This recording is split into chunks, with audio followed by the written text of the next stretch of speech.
Con su autorización, señor presidente, muy buenos días tengan todas y todos ustedes. Voy a complementar la información que ha dado a conocer la señora secretaria de Gobernación sobre estos tres casos en particular, el caso Israel Vallarta, Brenda Quevedo y María Isabel San Agustín, que tienen un componente similar y que da cuenta de la actuación que la autoridad judicial, la autoridad que tiene que procurar la justicia en nuestro país está llevando a cabo en muchos casos en nuestro país. Estos son casos emblemáticos. El caso del señor Israel Vallarta, como aquí se ha señalado, ya tiene 16 años en reclusión sin sentencia, cuando la Constitución establece que el plazo mínimo para emitir esta es de 2 años, y que ha sido ya conocido por distintos medios de comunicación que han difundido su situación.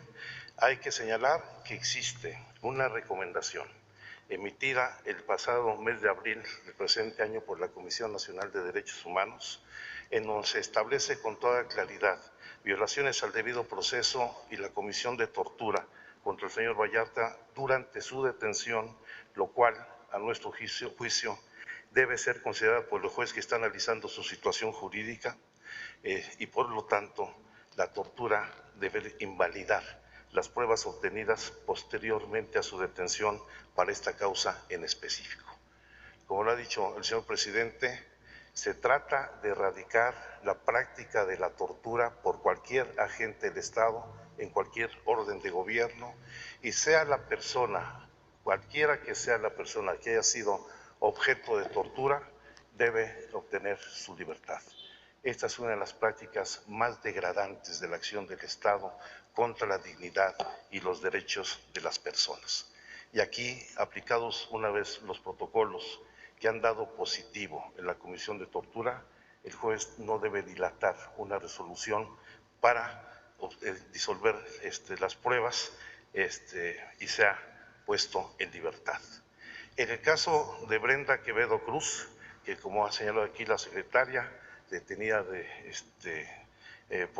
por un delito en donde ella ha denunciado que ha sido objeto de tortura tanto en el penal de Santiaguito como lo fue en las Islas Marías. Aquí encontramos una práctica de dilación de la autoridad judicial para la aplicación del protocolo de Estambul.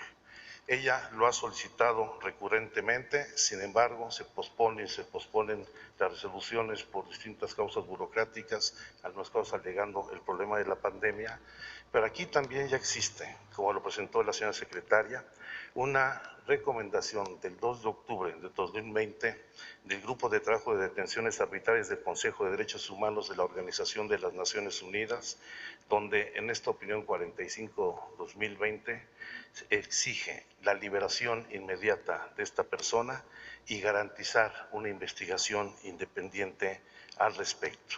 Aquí se han dado los apoyos directamente a la señora Quevedo y exigimos a la autoridad judicial que atienda este llamado de la Organización de las Naciones Unidas y en su caso también permita el desarrollo del protocolo de Estambul para comprobar, acreditar la tortura de la que fue objeto. Y el caso de María Isabel San Agustín, que fue detenida en la alcaldía de Milpalta, ella es originaria del estado de Hidalgo y que efectivamente desde 2013 tiene una sentencia de 65 años vinculada con el delito de secuestro. En el 2018, la entonces Procuraduría de Justicia del Distrito Federal ordenó la reposición del proceso para que se le aplicara el protocolo de Estambul.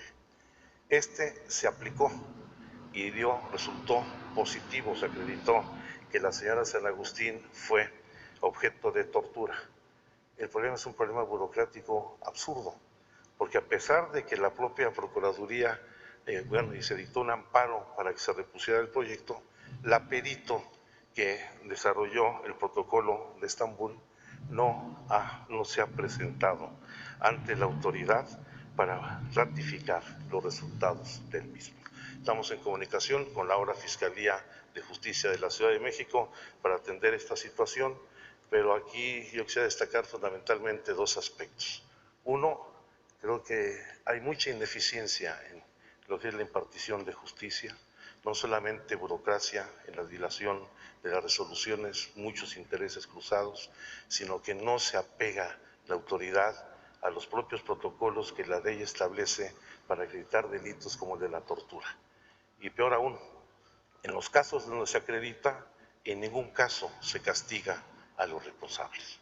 Por eso, como lo ha señalado el señor presidente, si queremos erradicar la tortura como una práctica regular que durante muchos años existió en nuestro país, no podemos andar con medias tintas ni con duda.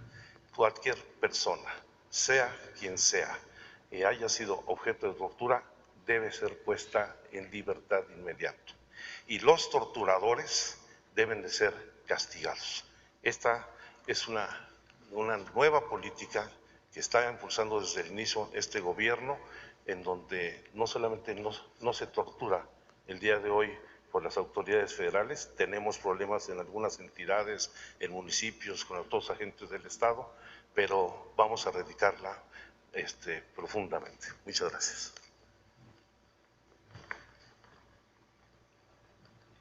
Bueno, pues es importante apuntar dos cosas.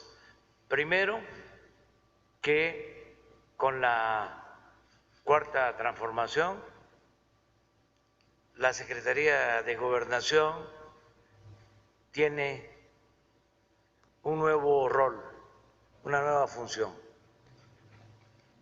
Ya no es la Secretaría de la represión y el autoritarismo, es la Secretaría para la protección de los derechos humanos y de la justicia. Eso es muy importante. Para los jóvenes que conozcan la historia, la terrible historia de lo que fue la Secretaría de Gobernación. Desde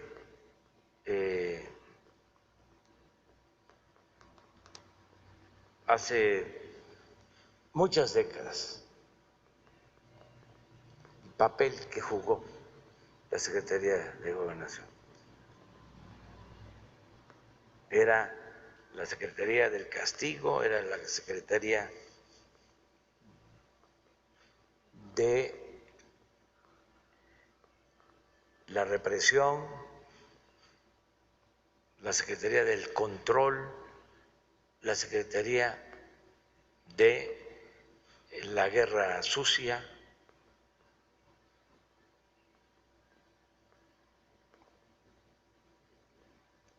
Eso se terminó.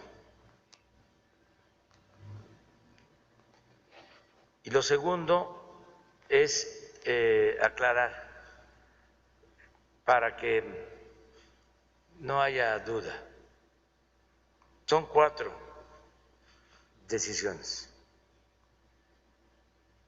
que se van a establecer en un decreto presidencial. Primero, que sentenciados del Fuero Federal,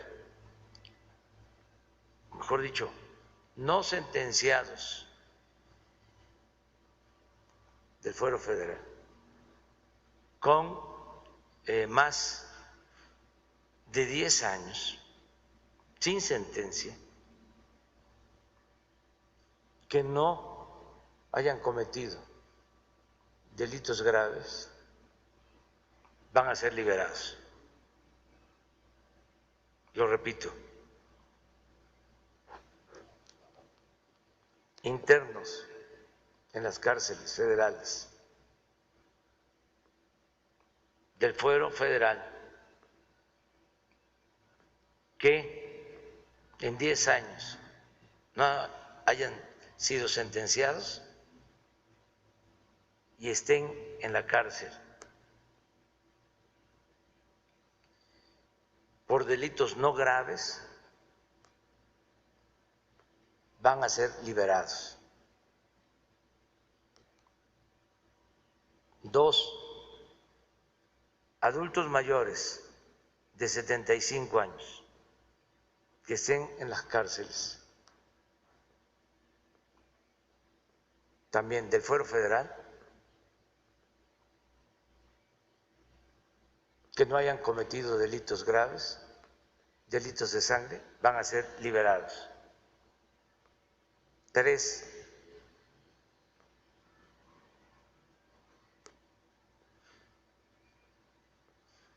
adultos mayores de 65 años con enfermedades crónicas que estén en la cárcel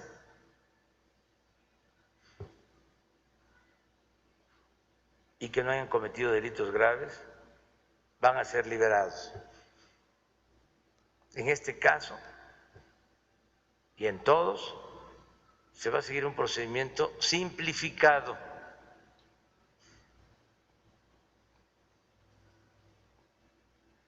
En el caso de enfermos,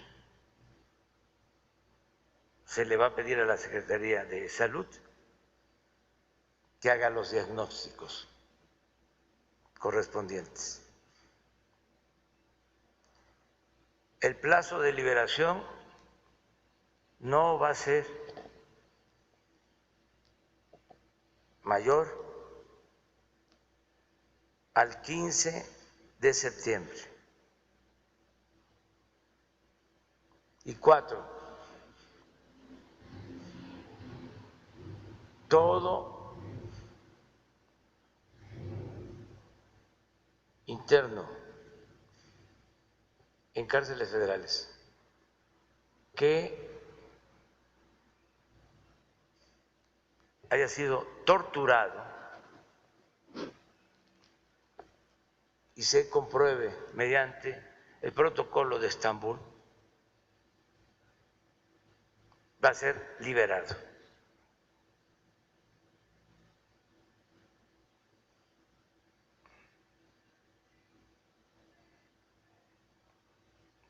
No queremos la tortura en México.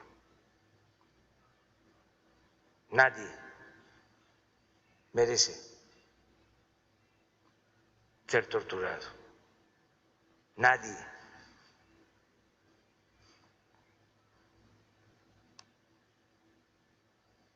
Entonces, estas 4 acciones van a formar parte de un decreto que voy a firmar y que va a elaborar la secretaria de Gobernación.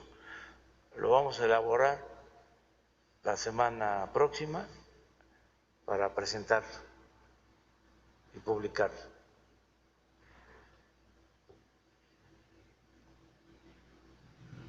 Es importante que se tome en cuenta de que hay muchos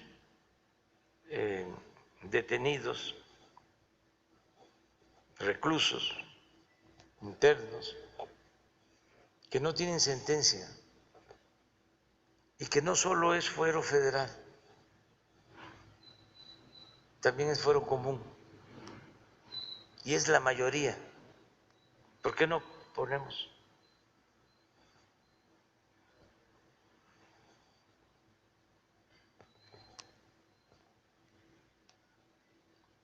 la gráfica? Ojalá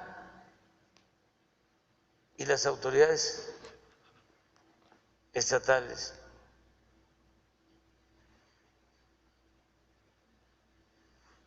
tomen cartas en este asunto.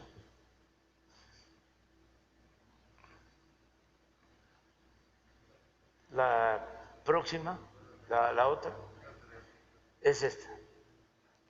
Miren, el fuero común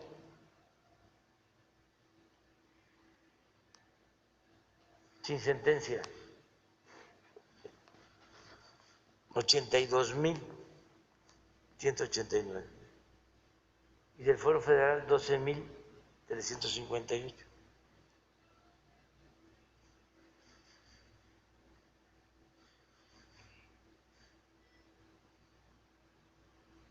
La justicia, como lo establecen los ordenamientos legales, tiene que ser rápida, expedita. ¿Cómo va a estar una persona detenida por más de 10 años sin sentencia?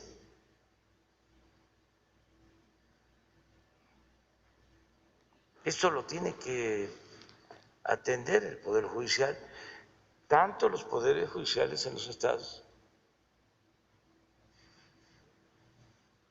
como el Poder Judicial de la Federación.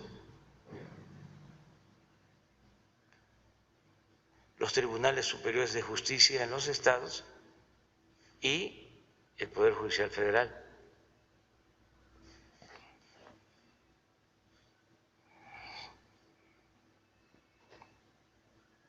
Que les falta personal, faltan recursos. Bájense el sueldo, los de arriba, ahorren.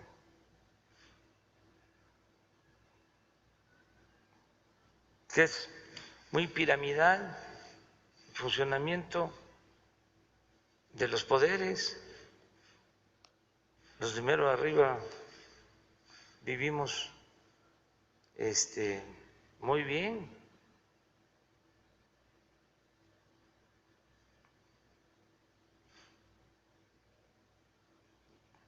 Austeridad republicana y alcanza, pero no solo es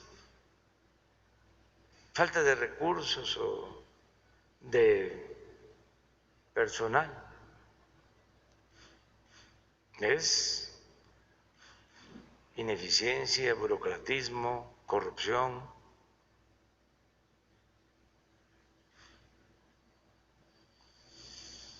Y desatención al que no tiene para pagar un abogado, que hay mucha gente que no tiene defensa, porque las defensorías de oficio no están bien integradas, ni en los estados, ni en lo que tiene que ver con el Poder Judicial Federal, que deberían de tener equipos muy buenos de abogados para defender a la gente humilde y que ya no solo llegue a la cárcel el que no tiene con qué comprar su inocencia.